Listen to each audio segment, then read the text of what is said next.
राधे राधे दोस्तों, अगर आपने अभी तक हमारे चैनल केसरी राधे कृष्णा श्रृंगार को सब्सक्राइब नहीं किया है तो हमारे चैनल को सब्सक्राइब कर लें और बेल आइकन प्रेस जरूर करें ताकि हमारे सभी वीडियोस के नोटिफिकेशन सबसे पहले आप तक पहुंच सकें। दोस्तों, कैसे हैं आप सब? हमारे चैनल में आपका बहुत बहुत स्वागत है। दोस्तों, हमारे हिंदू धर्म में तुलसी जी सर्वश्रेष्ठ और पूजनीय हैं। हमारे शास्त्रों में उल्लेख है कि जिस घर में माँ तुलसी जी नहीं होती, यानी तुलसी जी का पौधा नहीं होता, उस घर में नकारात्मक शक्तियाँ वास करती हैं। आपको बता दें, तुलसी जी न केवल धार्मिक रूप से महत्वपूर्ण हैं, बल्कि वैज्ञानिक रूप से भी तुलसी जी बहुत ही गुणकारी मानी जाती हैं। तुलसी जी में कई प्रकार के औषधीय गुण पाए जाते हैं। आयुर्वेद में तो तुलसी जी को अमृत रूप माना गया है। दोस्तों, तुलसी जी कई प्रकार की पाई जाती हैं। श्यामा तुलसी, रामा तुलसी, कपूर तुलसी, बाना तुलसी। घर में केवल रामा तुलसी और श्यामा तुलसी जी ही रखी जाती हैं। दोस्तों, जब आप तुलसी जी का नाम लें तो तुलसी तुलसी ना करें, बाद में माँ तुलसी कहें या तुलसी जी कहें। माँ तुलसी साक्षात रूप से धरती पर भगवान विष्णु, माँ लक्ष्मी का ही रूप होती हैं, इसलिए जब भी उनका नाम लें तो आदर और सम्मान के साथ ही लें। दोस्तों, जब आप घर में तुलसी जी का पौधा लगाएं तो रामा तुलसी जी या श्यामा तुलसी जी ही लगाएं और प्रकार की तुलसी जी ना लगाएं, क्योंकि उन्हें घर में लगाना उचित नहीं माना जाता। आज की अपनी इस वीडियो में हम आपको बताएंगे कि किन 3 औरतों को तुलसी जी की पूजा कभी भी नहीं करनी चाहिए। इन 3 औरतों को तुलसी जी के आसपास भी कभी भी नहीं भटकना चाहिए, वरना भयंकर पाप लगता है। साथ ही हम आपको कुछ सावधानियां भी बताएंगे। अगर आपके घर में तुलसी जी हैं तो आप यह सावधानियां जरूर बरतें। इस जानकारी के लिए आप हमारी वीडियो शुरू से एंड तक जरूर देखिएगा। दोस्तों, आप में से कौन कौन चाहता है कि माता तुलसी सदैव के लिए आपके घर में अपना वास बना लें, यानी स्थिर रूप से आपके घर में ही निवास करें? कमेंट में जरूर लिखिए राधे राधे, जय माँ तुलसी, ताकि माता तुलसी तक आपकी मनोकामना सबसे पहले पहुंच जाए। और माँ तुलसी के लिए एक लाइक जरूर करें। दोस्तों, शास्त्रों में तुलसी विवाह को सर्वश्रेष्ठ माना जाता है। तुलसी विवाह करने से न केवल पुण्य फलों की प्राप्ति होती है, बल्कि कन्यादान जैसे पुण्य फल की भी प्राप्ति होती है।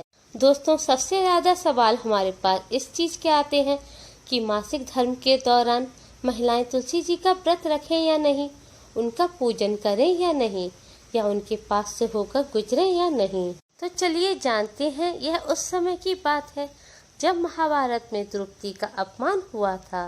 जब युधिष्ठिर जुए में सब कुछ हार बैठे थे, तब दुर्योधन ने दुशासन को द्रौपदी को लाने के लिए भेजा था। कहा जाता है कि उस समय द्रौपदी रजस्वला थी, यानी मासिक धर्म के दौरान गुजर रही थी। वह एक कमरे में सिर्फ एक वस्त्र में रह रही थी। इस बात से यह तो पता चलता है कि यह परंपरा प्राचीन काल से ही चली आ रही है। ऐसे समय महिलाओं को कोप भवन में रहना पड़ता था या अलग थलग एक कमरे में रहना पड़ता था। इससे यह तो पता चल जाता है कि मासिक धर्म के दौरान महिलाओं को किसी तरह की पूजा नहीं करनी चाहिए, न ही माँ तुलसी की पूजा करनी चाहिए, और न ही मासिक धर्म के दौरान महिलाओं को तुलसी जी के पास से होकर गुजरना चाहिए। ऐसा माना जाता है कि उनकी परछाई यानी परछाई पड़ने से तुलसी जी मुरझा जाती हैं और सूख जाती हैं। इससे महिलाओं पर पाप लगता है। सुहागन महिलाओं के लिए, वैवाहिक महिलाओं के लिए तुलसी पूजा, तुलसी विवाह विशेष रूप से महत्वपूर्ण माना जाता है।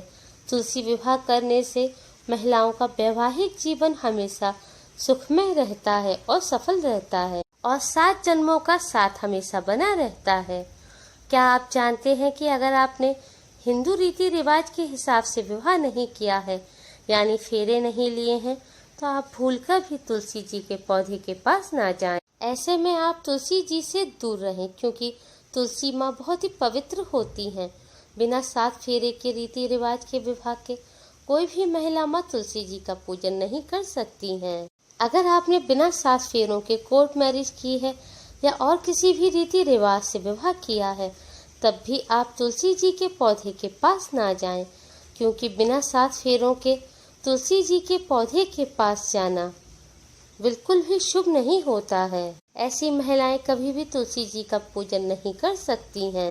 अगर आपने कोर्ट मैरिज की है तब भी आप तुलसी जी के पौधे के पास ना जाएं। आप तुलसी जी के पौधे के पास जब ही जाएं जब आपने 7 फेरे लिए हों। 7 फेरे लेने के बाद आप किसी भी धार्मिक कार्य में शामिल हो सकती हैं और माँ तुलसी जी का पूजन कर सकती हैं। दोस्तों, कुंवारी कन्याएं भले ही तुलसी जी का पूजन कर सकती हैं, पर यहाँ हम विवाहित महिलाओं की बात कर रहे हैं। अगर आपने रीति रिवाज से 7 फेरे नहीं लिए हैं तो आप विवाहित होने के बाद भी तुलसी जी का पूजन नहीं कर सकती।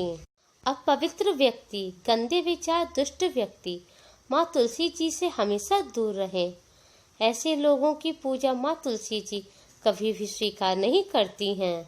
अगर आपके मन में गंदे विचार आते हैं, आप गंदी सोच रखते हैं, दूसरों के लिए बुरा सोचते हैं, ऐसे लोगों से हमेशा क्रोधित रहती है माँ तुलसी। ऐसे लोगों की पूजा माँ तुलसी कभी भी स्वीकार नहीं करती। ऐसे लोग कभी भी न माँ तुलसी की पूजा कर सकते हैं और न ही तुलसी विवाह कर सकते हैं। ऐसे लोगों की पूजा माँ तुलसी कभी भी स्वीकार नहीं करती। अगर आपका मन सच्चा है तभी माँ तुलसी आपकी पूजा स्वीकार करेंगी। आइए अब बात करते हैं ऐसी चीजों की जिन्हें कभी भी तुलसी जी के पौधे के पास नहीं रखना चाहिए। अगर वहाँ यह चीजें रखी हैं तो उन्हें हटा दें। सबसे पहले झाड़ू। झाड़ू को कभी भी तुलसी जी के पास ना रखें और ना ही कभी भी तुलसी जी के पास जूते चप्पल रखें। बहुत से लोग तुलसी जी के गमले में ही और फूल पौधे लगा देते हैं। ऐसा भूलकर भी नहीं करना चाहिए। इससे तुलसी जी का विकास रुक जाता है और वह सूख जाती हैं। जल में दूध मिलाकर तुलसी जी पर चढ़ाने से तुलसी जी हरी भरी रहती हैं, पर हम आपको बता दें कि जल में ज़्यादा दूध मिलाकर तुलसी जी पर न चढ़ाएं। केवल 1-2 बूंद दूध मिलाकर ही चढ़ाएं, नहीं तो तुलसी जी खराब भी हो सकती हैं। चलिए अब आपको बताते हैं तुलसी जी का एक ऐसा उपाय जो न सिर्फ आपकी किस्मत चमका सकता है बल्कि आपके कई दुखों को भी दूर कर सकता है और आपके घर में से नकारात्मक ऊर्जा हटाने में भी बहुत ही कारगर साबित होगा। बस आपको करना इतना है कि एक तांबे के लोटे में 2-4 पत्ते तुलसी जी के डाल लें। अब जल में पड़े हुए तुलसी जी के पत्ते का लोटा अपने मंदिर में एक दिन रखा रहने दें और अगले दिन स्नान करके इसे उठा लें और उठाने के बाद सबसे पहले घर के मुख्य द्वार पर इस जल से छिड़काव करें। फिर उसके बाद अपने सारे घर में इस जल से छिड़काव करें।